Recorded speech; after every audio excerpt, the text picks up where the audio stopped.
लोकसभा चुनाव के बीच समाजवादी पार्टी के लिए एक बड़ी समस्या खड़ी हो गई है।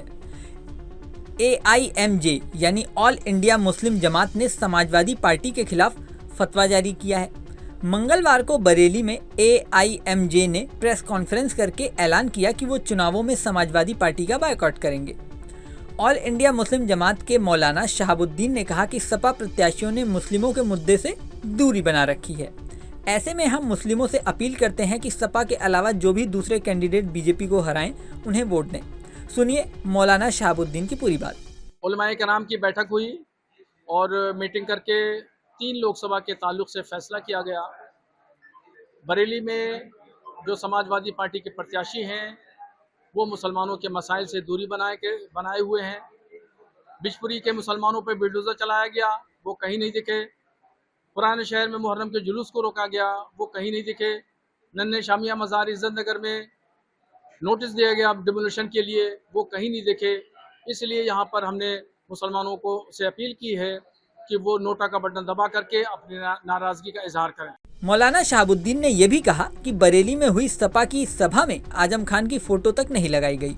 उत्तर प्रदेश के अन्य जनपदों में कई सपा मुस्लिम विधायक और आजम खान सालों से जेल में हैं।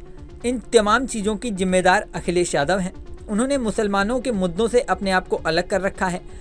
उन्होंने कहा कि मुस्लिम उलेमा ने फैसला किया है कि बरेली लोकसभा से भाजपा और सपा प्रत्याशी के अलावा किसी नेशनल पार्टी का कोई मुस्लिम उम्मीदवार नहीं है, इसलिए मुसलमान सपा प्रत्याशी का बहिष्कार करते हुए नोटा का बटन दबाएं। सपा प्रत्याशी ने बरेली के मुस्लिम मुद्दों से अपने आप को दूर रखा हुआ है।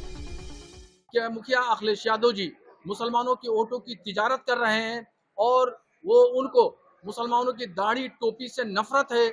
सपा के जो सभाएं हो रही हैं वहाँ स्टेज से मुसलमानों को उतारा जा रहा है और उनको जलीलो रुस्वा किया जा रहा है। और पूरे 5 साल कहीं भी किसी मुस्लिम इशू पर वो बोलते हुए नजर नहीं आए, मुसलमानों के साथ खड़े होते हुए नजर नहीं आए। इसलिए मुसलमानों से हम अपील कर रहे हैं कि समाजवादी पार्टी का बहिष्कार करें। ये केवल थर्ड फेज को देखते हुए नहीं है या आगे भी इसका हो जाएगा? अभी ये तीसरे चरण के हिसाब से फैसला लिया गया है और 3 लोकसभा के लिए है। आइंदा जो भी सूरत हाल होगी और जहां जहां जो भी पार्टी जो पार्टी होगी बीजेपी को हरा रही होगी उसको समर्थन दिया जाएगा और प्रमुखता मुस्लिम उम्मीदवार को हम रखेंगे।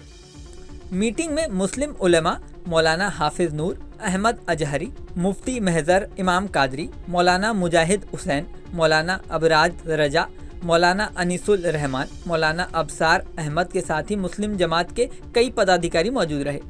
लोकसभा चुनाव की बात करें तो लोकसभा चुनाव के 2 राउंड की वोटिंग हो चुकी है। 5 राउंड की वोटिंग और होनी है। सिर्फ यूपी की बात करें तो 2 राउंड में 13 सीटों पर मतदान हो चुका है और 66 सीटों पर वोटिंग होनी है। 4 जून को चुनाव के रिजल्ट आ जाएंगे। इस वीडियो में फिलहाल इतना ही। बने रहें न्यूज़ नेशन के डिजिटल प्लेटफॉर्म पर।